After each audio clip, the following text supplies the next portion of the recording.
Y damos la más cordial bienvenida a nuestro invitado hoy, Roberto Ruiz, secretario general ejecutivo de la Gobernación de Tarija. Estoy Así es, correcto. correcto. ¿Cómo está? Bienvenido a La Paz. Bueno, muchas gracias. Muchas gracias por haberme invitado a tu programa, ¿no? He visto algunos programas de ustedes dos que son realmente muy buenos, ¿no? Hay que Ah, se mantener ese vio, nivel. se vio mucho en Tarija, siempre lo decimos aquí, el especial que hicimos sobre Adrián Oliva. Sí, se vio mucho, así es. ¿Y qué impacto causó? Mira, yo creo que en este momento de la confrontación, donde las sensibilidades están un poco alteradas, digámoslo así, en el bloque social que lo respalda, no creo que haya habido un impacto muy grande. Y en el bloque popular, digámoslo así, con el cual está combatiendo en este momento y que nosotros representamos, ese documental nos ha afirmado en nuestras convicciones y nos ha dado fuerzas para continuar en este proceso, luchando contra la restauración burocrática de la derecha continental, no solamente de la derecha boliviana, ¿no? ¿Ustedes también perciben que la participación de Oliva y sus aspiraciones tiene una lectura que trasciende el departamento de Tarija? Por supuesto que sí, esto no es nuevo. Él ha estado, por ejemplo, llevando a algunos dirigentes cívicos que hoy están militando, digámoslo así, en su organización política, a Washington. Los ha llevado ante la OEA, ha estado en el Departamento de Estado, acusando y denunciando a Evo y defendiendo algunos actos que estaban en juicio por terrorismo de algunos dirigentes cívico-políticos de Tarija, ¿no? No solo eso, también se lo ha visto permanentemente en actividades ligadas a Uno América, una organización donde participa, por ejemplo, Jorge Monés Ruiz, un viejo cara pintada vinculado a la dictadura genocida argentina, y Peña Esclusa y una fauna pues que ustedes la conocen en detalle, ¿no es cierto? Él ha estado recorriendo el continente con ellos, y no solo el continente, sino también otros países en Europa, denunciando a los gobiernos progresistas de la región y cumpliendo un rol, por ejemplo, de articulador de ese grupo parlamentario de ultraderecha que buscaba el derrocamiento de Maduro en Venezuela. Entonces, por supuesto que sus actividades, su ideología, su historia personal, lo vinculan mucho con los avatares de la política continental y no tanto con los temas tarijeños, ¿no? A él nunca se lo ha visto, por ejemplo, en la lucha por la autonomía.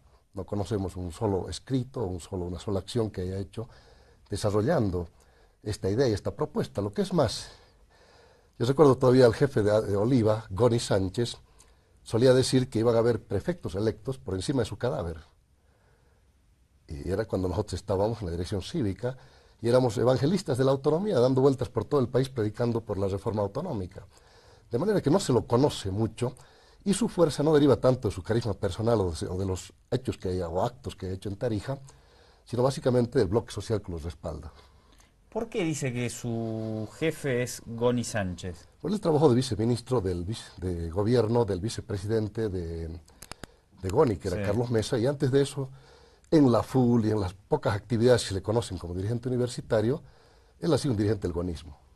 Pero lo trata de ocultar eso. Es una especie de camaleón en la cual trata de mostrarse como una persona incolora, sin posturas ideológicas marcadas, con un discurso blando, digamos. Así es, él lo que hace de manera hábil es cubrirse, ¿no?, de la piel de la oveja, ¿no?, y presentar un discurso blando, cursi inclusive. Todos sus spots empiezan con el yo amo a Tarija, ¿no? Pero esto está contradecido, digamos, por los hechos.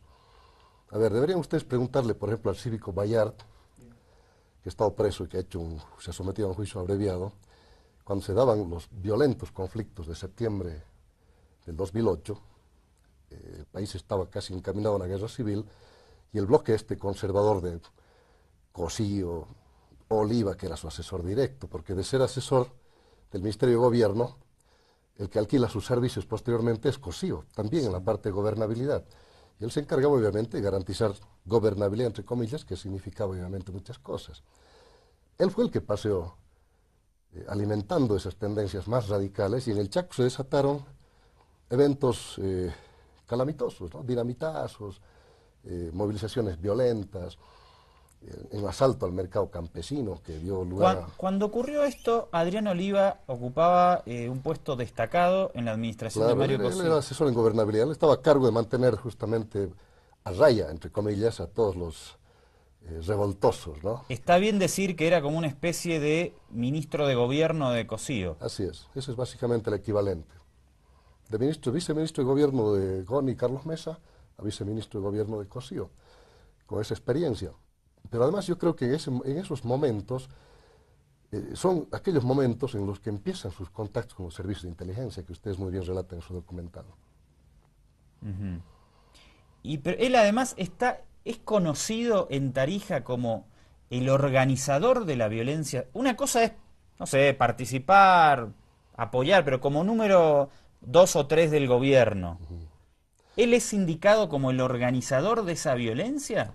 Por eso les digo, deberían hablar con Bayard, con estos cívicos, entre comillas, que inclusive estuvieron presos bastante tiempo, y preguntarles a ellos cuál fue el rol detrás de las sombras de Oliva. Él es uno de los organizadores, yo no diría el más destacado. Ahí estaban obviamente Moroni, el propio Cosío, toda una banda, digamos, de matones que era ese su modus operandi. Yo tengo dos elementos concretos que me vinculan directamente con Oliva, y lo he dicho en Tarija, y lo he desafiado a discutir esto de cara al pueblo. En dos oportunidades él personalmente me ha amenazado. Cuando se dio el pacto por la Constitución en septiembre de 2008, y logramos que una comisión, primero relativamente pequeña, donde estaba el vicepresidente Álvaro García, estaba el compañero Edmundo Novillo, Carlos Romero, Carlos Bort, mi persona, trabajamos en lo que en ese momento le llamaron la mesa clandestina, elaborando una propuesta de articulación de la Constitución que venía de Oruro con la propuesta de autonomía que se había construido en el bloque del Oriente y del Sur.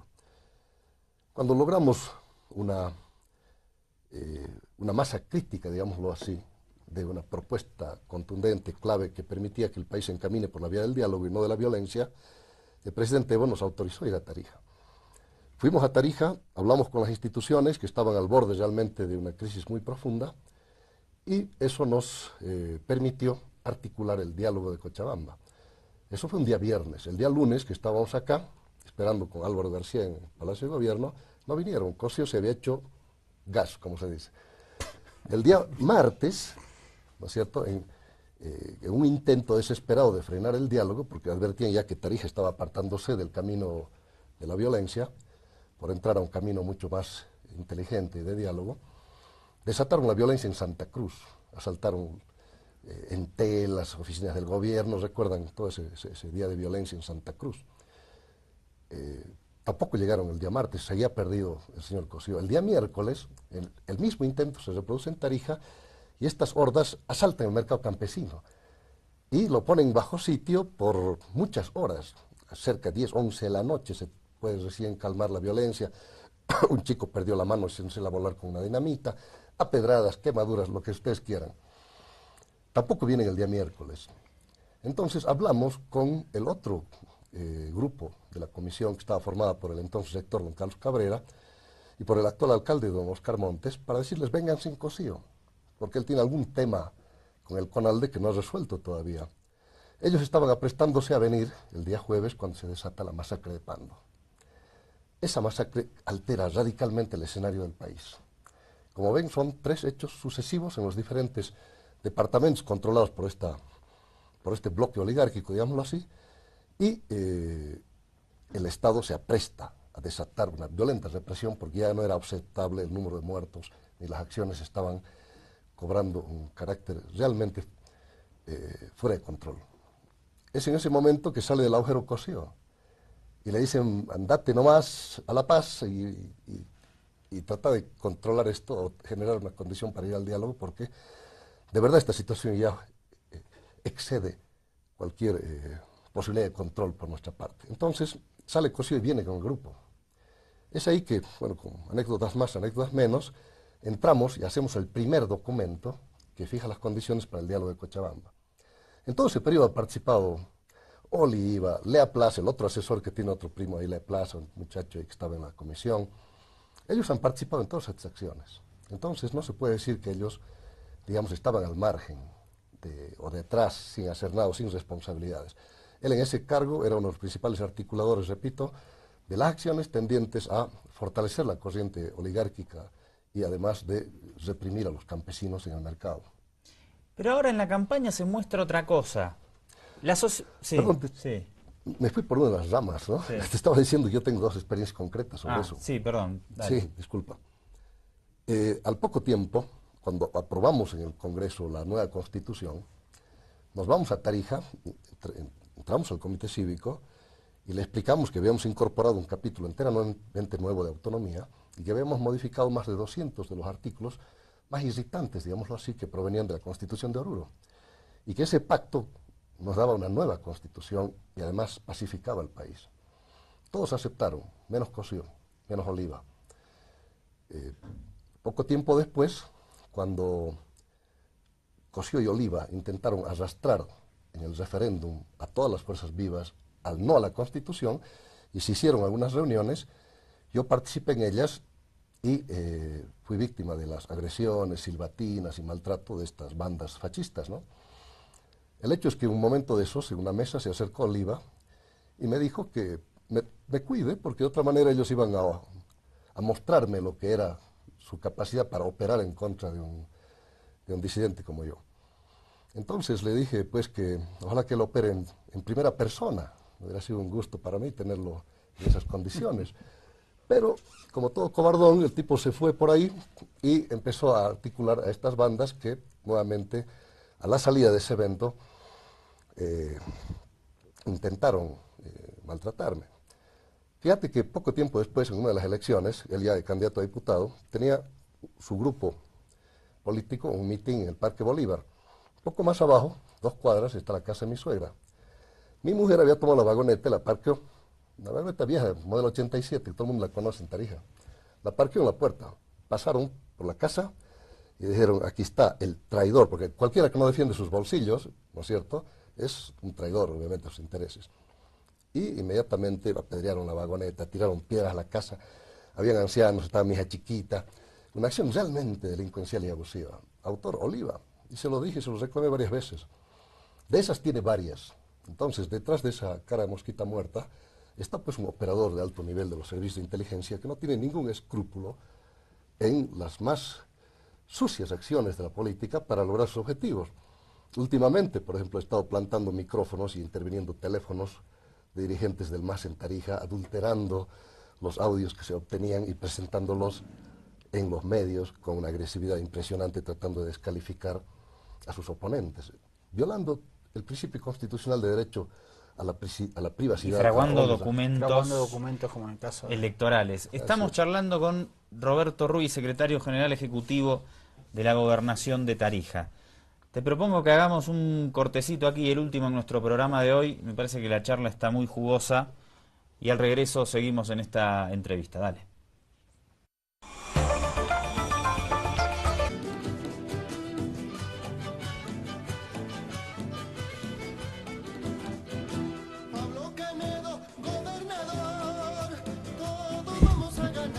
Está buena, ¿eh? Tercer bloque de Ojo con los Medios aquí a través de Lavi Ayala. Estamos haciendo un programa especial en el que, en base a una declaración ideológica que hizo Adrián Oliva en un acto ayer en Tarija, en el mercado campesino, un lugar emblemático además, diciendo que se ríe cuando le dicen que él es de derecha, nosotros dijimos, bueno, vamos a analizar la ideología de Adrián Oliva, y no en base a propaganda que podamos hacer nosotros, sino a sus propias declaraciones, como lo viste en el primer bloque de nuestro programa. En el segundo bloque comenzamos la charla con Roberto Ruiz, secretario general ejecutivo de la Gobernación de Tarija. Yo, durante mi estadía en Tarija, lo escuché en una declaración que daba a los medios a hablar de Adrián Oliva y me pareció que conocía al detalle los antecedentes de este candidato y me pareció que era pertinente, aprovechando su presencia en La Paz, invitarlo para charlar un rato con él. A propósito, Roberto, ¿cómo te trata el frío paceño? Bien, la verdad que he vivido aquí bastante tiempo. Yo estoy para mudarme a Tarija ya. Está frío allá también, Está frío entra un allá, ¿no? reverendo. Sí. Bueno. Roberto, aquí estuvimos viendo también que hay un apoyo muy fuerte de Samuel Doria Medina a la candidatura de Oliva. ¿Por qué le apoya Samuel a Oliva? A ver, más allá de las especulaciones, ¿no es cierto? Cuando él habla de que es de derecha o de izquierda, ¿qué defiende la derecha y qué defiende la izquierda tradicionalmente? La derecha siempre está preocupada con la seguridad jurídica, ¿no es cierto?, con la estabilidad macroeconómica, está preocupada con las reglas del juego que le permitan hacer pingües ganancias en un país. Esas son las preocupaciones, ese es el modelo de Estado, con una mínima intervención, ¿no es cierto?, distante, y que permita el desarrollo de los negocios, Que ¿no? es exactamente lo que vimos en todo el primer bloque de las declaraciones de Adrián Oliva. Hablando Pues todo el exactamente. tiempo de mercado versus Estado. Exactamente, ¿no es cierto? Eso es lo que diferencia derecha de izquierda, más allá de cualquier otro eh, discurso o estigma o calificativo, lo que tú quieras. Esos son hechos concretos. Entonces es eso lo que él defiende. ¿Por qué lo apoyan los grandes empresarios? Porque justamente es su gallo, como dicen en Tarija, ¿no es cierto? Fíjate vos de que el Doria Medina como ministro le entrega a Mina Bolívar a Goni Sánchez, el 92. En retribución, el Goni le entrega el 96 la fábrica de cemento del Puente a Doria Medina. Goni, todos sus réditos, obviamente, de millonarios de la actividad minera basada en la explotación y misericordia de los mineros, los coloca en bancos del tío Sam. Y él vive allá en Washington, qué más emblema que ese, ¿no es cierto? Por otro lado, Doria Medina acaba de vender el complejo cementero en $300 millones. Es un dato público. Pero lo que es más interesante todavía es que ni un peso, ni un dólar de esos 300 millones queda en Bolivia. Todos se depositan en bancos del extranjero, donde él se siente seguro. Entonces también pone y llena los bolsillos del tío Sam, sintiéndose seguro con esa tutela, con esa protección. Eso es conocido. Lo que no es tan conocido es el hecho de que, por ejemplo, la fábrica de cemento del Puente le fuera entregada, firmada, a Doria Medina, teniendo como gobernador o como prefecto de Tarija en ese tiempo a Mario Cosío Cejas, el papá del Mario Cosío, jefe de Oliva. ¿Qué hacía Mario Cosío en ese tiempo? Como abogado fue el que preparó los papeles. Todos estos elementos están fundamentados y sostenidos en las investigaciones que desarrolló el Senado de la República, especialmente el senador Mendoza, que ustedes deben conocer. Sí. Si tú miras entonces, Goni, Mesa, Adrián Oliva, en la parte de gobernabilidad, es decir, de Chicote, ¿no es cierto? Por otro lado, Doria, el padre Cosío, el hijo Cosío, que alquila nuevamente a Oliva para la misma área de gobernabilidad. Es una familia, es lo que decía Marcelo Quiroga Santa Cruz, una verdadera cosa nostra político-empresarial, que se está prestando, obviamente, a retomar y utilizar a Tarija como cabecera de playa para detener el proceso. Ellos quieren constituirse en el termidor boliviano. ¿Lo lograrán? ¿No lo lograrán? No es sencillo afirmarlo, porque si tú analizas los bloques sociales que han estado respaldando uno y otro proceso, están básicamente intactos. La primera elección, nosotros perdimos, el bloque popular, digamos, perdimos con Cosío con 5 puntos. Él sacó 49% y nosotros sacamos 44%. Por eso tenemos 11 asambleístas, cada una de estas fuerzas. Esta elección, ellos están en más o menos 45 y nosotros en 36. ¿Ya? Si sumas todo el bloque popular, digamos, que en expresión de descontento o de frustración por el MAS, lo que tú quieras llamarle, apoyó una candidatura radical como la de Alfaro, que sacó 13%, tienes más o menos un 49%, del 36 más 13, y un 44% del otro bloque. Es decir, el otro bloque se ha reducido un poco, de 49 a 44, y el bloque popular está ahí un poco potenciado con un 49%. Sin embargo, el desarrollo de las campañas es absolutamente incierto. Es un verdadero empate técnico. Pero hay una diferencia. El bastión conservador de Oliva es obviamente la ciudad de Tarija, fundamentalmente. Y también ahora Yacuiba. En la ciudad de Tarija, él ha tenido una victoria importante, basada en una prédica de muchos años, en contra de los collas, en contra de los indios, en contra de los campesinos. y en buena parte también ayudado por otras fuerzas, incluyendo las religiosas. En buena parte, la Iglesia ha estado enfrentando al Evo y al MAS de manera muy abierta, y Tarija es un pueblo muy católico. Entonces, todo eso ha generado, digamos, que el bloque conservador urbano de la ciudad de Tarija se vuelque a respaldar esta propuesta de los sectores conservadores. De manera que no es fácil predecir, no es fácil predecir. Ahora, la frontera entre ambos bloques es porosa. Existen sectores populares de campesinos o de gremiales que han sido cooptados por la prédica neoliberal, por la prédica del enemigo de clase, digámoslo así. Y también existen sectores progresistas de las clases medias urbanas en Tarija que se aproximan al proceso, ven con simpatía lo que está ocurriendo. Ven que Tarija, por ejemplo, está pasando de tener un precario equilibrio entre oferta y demanda de energía eléctrica de alrededor de 50 megavatios a tener cerca de 700 megavatios. En este momento ya cuenta Tarija con más de 210 megavatios y tenemos más del 95% de cobertura de energía eléctrica y vamos a tener 100% en poco tiempo más. Las inversiones previstas en Tarija, solo en el sector de hidrocarburos y energía, para los próximos 10 años se estiman en 7.500 millones de dólares. De manera que hay gente que entiende esto, que entiende que una relación sintonizada con el proceso histórico que vive el país, Tarija va a ser el corazón energético de Bolivia y Bolivia el corazón energético del continente. ¿Cómo han reaccionado los diferentes sectores en las últimas elecciones? Se expresa en la composición de la Asamblea. En la Asamblea tenemos 18 asambleístas de 30. El bloque conservador tiene apenas 9. Y tenemos una gran chance de cerrar acuerdos con los indígenas, que siempre han estado con nosotros. Roberto, ¿qué ha pasado con la gobernación de Tarija? ¿No tiene una buena percepción, más bien todo lo contrario, por lo que pude percibir estando allá, entre la población? También veo que hay un bloque mediático de derecha muy fuerte, a diferencia tal vez de lo que sucede a nivel nacional en Bolivia. ¿Qué podemos decir al respecto? Mira, el título de tu programa, ¿no? Sí. Ojo con los medios. ¿Ah? Fíjate vos de que los primeros años que estuvo don Lino Condori, todos los medios machaconamente decían que el primer año, 2011, que no gasta la plata. Finalmente que gasta demasiado, ¿no? La última crítica era ¿por qué gastan tanto? ¿Qué es lo que pasó?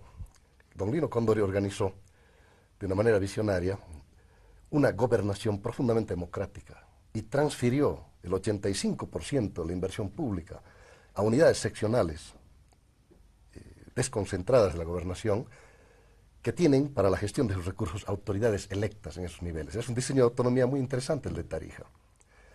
Esas autoridades... Que no lo ejecuta el Estado central, sino que la ejecución... no la ejecuta el nivel departamental, sino el nivel seccional municipal. Nos quedan, por las dudas, 3 minutos. Bueno, entonces, esas autoridades, casi todas han sido reelectas. Por eso tenemos no solo 2/3 de la Asamblea Legislativa, sino tenemos 9 de 11 ejecutivos seccionales, que la gente ha ratificado en ellos su confianza con su voto. Esa es una fuerza muy grande a nivel de gestión de la ejecución, porque el que es ahora gobernador debe trabajar en la parte ejecutiva con estos 11 autoridades y en la parte legislativa con la Asamblea Legislativa Departamental, y en el uno tenemos 2/3 y en el otro tenemos 9 de 11. Entonces va a ser muy incómodo para Oliva el administrar o gestionar nuestro plan de gobierno. Lo va a tener que hacer si es que llegara a ganar. Ahora, ¿qué es lo que ha pasado en Tarija? En Tarija el Ejecutivo Seccional era de Camino al Cambio, era el bloque Cosío. Este Ejecutivo Seccional, no sé si con una perspectiva perversa o por simple incompetencia, no sé, de ese bloque político, por ejemplo, hace 2 años pidieron 40 millones de dólares, devolvieron más de 20, y de los 20 que le quedaron ejecutaron 2 millones. El anteaño pasado pidieron 50 millones, les dimos los 50 que pidieron, ¿ya? Devolvieron 30 y de los 20 que le quedaban ejecutaron 700.000 bolivianos. Obviamente la sensación de la gente de Tarija, ¿no es cierto?, que busca recibir esos beneficios de su administración central, le echaba la culpa al gobernador. Y no le echaba la culpa al que tenía que echarle la culpa, porque en algo sí gastaba mucha plata, y era en publicidad. Yo les decía a mis compañeros en el gabinete, algo que ya decía Séneca hace muchos años, que la mujer del César no solo debe ser buena, debe parecer buena también. Y obviamente los gastos en publicidad, que habían reducido a 1/3 de lo que quería Cosío, no alcanzaban para posicionar esta verdad. Pero como te digo, esa verdad se expresa en que casi todas las provincias ratificaron a nuestros compañeros y solo Cercado culpó a la administración central de una situación de la que hábilmente ellos escabulleron el bulto, como quien dice. Esa es la realidad, por eso es la percepción que tú tienes. Un último dato. Tarija ejecutó el año pasado el 84% de su presupuesto vigente y el 106% del presupuesto que se aprueba con ley financiera del Estado, el presupuesto inicial. Eso nos coloca en la segunda gobernación más eficiente de Bolivia, solamente superados por Chuquisaca, que ejecutó el 87%. Sin embargo, el 87% significó para Chuquisaca 1.300 millones de bolivianos más o menos, y para nosotros 4.500 millones de bolivianos. En un pueblito con 10 veces menos población que Santa Cruz, por ejemplo, ejecutamos en proyectos que están distribuidos a lo ancho y a lo largo de nuestro departamento 2,5 veces más recursos que Santa Cruz. Pero ya ves, ojo con los medios. Gracias a Cierre Roberto perfecto. Ruiz, secretario general ejecutivo de la Gobernación de Tarija. Charlamos un poco de todo hoy acá en el programa y me parece que ha sido provechoso para ustedes del otro lado. Doctor, Comandante, estuvo bueno, ¿no? sí, muy bueno. Mañana nos reencontramos y tenemos mucho más material para poner a disposición tuya y para analizar la figura de Adrián Oliva. Mucho más cercano a los servicios de inteligencia gringolandis que a la población y al pueblo de Tarija. Un abrazo grande y nos reencontramos mañana. ¿Lectura que trasciende el departamento de Tarija? Por supuesto que sí, esto no es nuevo. Él ha estado, por ejemplo, llevando a algunos dirigentes cívicos que hoy están militando, digámoslo así, en su organización política, y a Washington. Los ha llevado ante la OEA, ha estado en el Departamento de Estado, acusando y denunciando a Evo y defendiendo algunos actos que estaban en juicio por terrorismo de algunos dirigentes cívico-políticos de Tarija, ¿no? No solo eso, también se lo ha visto permanentemente en actividades ligadas, alteradas, digámoslo así, en el bloque social que lo respalda. No creo que haya habido un impacto muy grande, y en el bloque popular, digámoslo así, con el cual está combatiendo en este momento y que nosotros representamos, ese documental nos ha afirmado en nuestras convicciones y nos ha dado fuerzas para continuar en este proceso, luchando contra la restauración burocrática de la derecha continental, no solamente de la derecha boliviana, ¿no? ¿Ustedes también perciben que la participación de Oliva y sus aspiraciones tienen una... Su historia personal lo vinculan mucho con los avatares de la política continental y no tanto con los temas tarijeños, ¿no? A él nunca se lo ha visto, por ejemplo, en la lucha por la autonomía. No conocemos un solo escrito, una sola acción que haya hecho desarrollando esta idea y esta propuesta. Lo que es más, yo recuerdo todavía al jefe de Oliva, Goni Sánchez, solía decir que iban a haber prefectos electos por encima de su cadáver. Y era cuando nosotros estábamos en la dirección cívica y éramos evangelistas de la autonomía, dando vueltas por todo el país predicando por la reforma autonómica. A Uno América, una organización donde participa, por ejemplo, Jorge Monés Ruiz, un viejo cara pintada vinculado a la dictadura genocida argentina, y Peña Esclusa y una fauna pues que ustedes la conocen en detalle, ¿no es cierto? Él ha estado recorriendo el continente con ellos, y no solo el continente, sino también otros países en Europa, denunciando a los gobiernos progresistas de la región y cumpliendo un rol, por ejemplo, de articulador de ese grupo parlamentario de ultraderecha que buscaba el derrocamiento de Maduro en Venezuela. Entonces, por supuesto que sus actividades, su ideología... Y damos la más cordial bienvenida a nuestro invitado hoy, Roberto Ruiz, secretario general ejecutivo de la Gobernación de Tarija. ¿Estoy correcto? Así es, correcto. ¿Cómo está? Bienvenido a La Paz. Bueno, muchas gracias. Muchas gracias por haberme invitado a tu programa, ¿no? He visto algunos programas de ustedes dos que son realmente muy buenos, ¿no? Se vio mucho en Tarija, siempre lo decimos aquí, el especial que hicimos sobre Adrián Oliva. Sí, se vio mucho, así es. ¿Y qué impacto causó? Mira, yo creo que en este momento de la confrontación, donde las sensibilidades están un poco